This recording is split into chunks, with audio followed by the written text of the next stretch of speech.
Hello hi everyone. ఈరోజు మనం చూసిన రెసిపీ ఏంటంటే దోసకాయ టొమాటో కర్రీ అనమాట.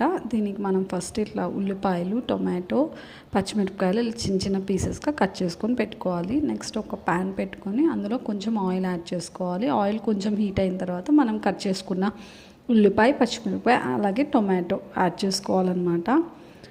యాడ్ చేసుకున్న తర్వాత కొంచెం సాల్ట్ అండ్ అలాగే పసుపు యాడ్ చేసుకొని కొంచెం ఫ్రై అవ్వనివ్వాలి. పసుపు యాడ్ చేయడం వల్ల పసుపు ఇప్పుడే మనం యాడ్ చేసుకోవాలి అండ్ అలాగే సాల్ట్ యాడ్ చేయడం వల్ల త్వరగా మగ్గిపోయి ఉడుకుతుంది అనమాట.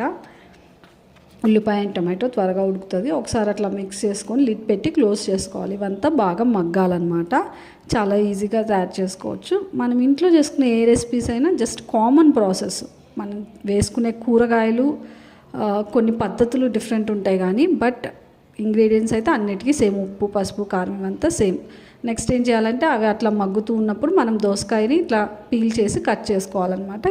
నేను ఇక్కడ మా ఇంట్లో అందరు గింజలు తినరు కాబట్టి నేను తీసేస్తున్నాను. బట్ గింజలు వేస్తే ఇంకా టేస్ట్ ఎన్హాన్స్ అవుతుంది. మనం ఇట్లా తీసుకొని చేదు చెక్ చేసుకున్న తర్వాత చిన్న చిన్న పీసెస్గా కట్ చేసుకొని టొమాటో అండ్ ఉల్లిపాయలు కొంచెం మగ్గిన తర్వాత అందులో ఈ దోసకాయలను కూడా యాడ్ చేసుకోవాలన్నమాట. యాడ్ చేసుకొని ఒక 5 minutes అట్లా మూత పెట్టుకోవాలి. దోసకాయ నుంచి కొంచెం వాటరీ వెజిటేబుల్ కాబట్టి కొంచెం వాటర్ వస్తుంది అనమాట ఈ దోసకాయలో. సో మనం ఏం ఎక్స్ట్రా వాటర్ ప్రెజెంట్ ఇప్పుడు యాడ్ చేయక్కర్లేదు. చూసారు కదా వాటర్ వచ్చింది అండ్ కొంచెం ఒక 30 to 40% కొంచెం ఉడికిందనమాట దోసకాయ.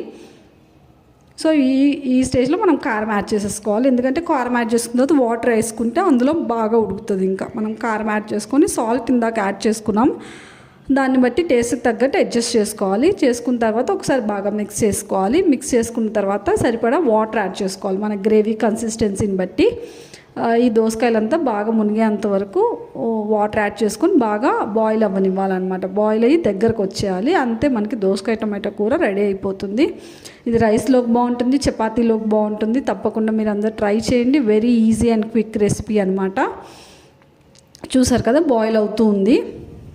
ఇలాగ మనకి గ్లాసీ లాగా రావాలన్నమాట. అంటే ముక్కను మనకు చూస్తే తెలిసిపోతుంది. ఫస్ట్లో మనకి వైట్గా ఉంది ముక్క, కొంచెం ఉడికిన తర్వాత మనకి ఇట్లా గ్లాసీ ఫినిష్ లాగా కొంచెం మనకు తెలిసిపోతుంది అనమాట ముక్క చూడగానే ఉడికింది అని.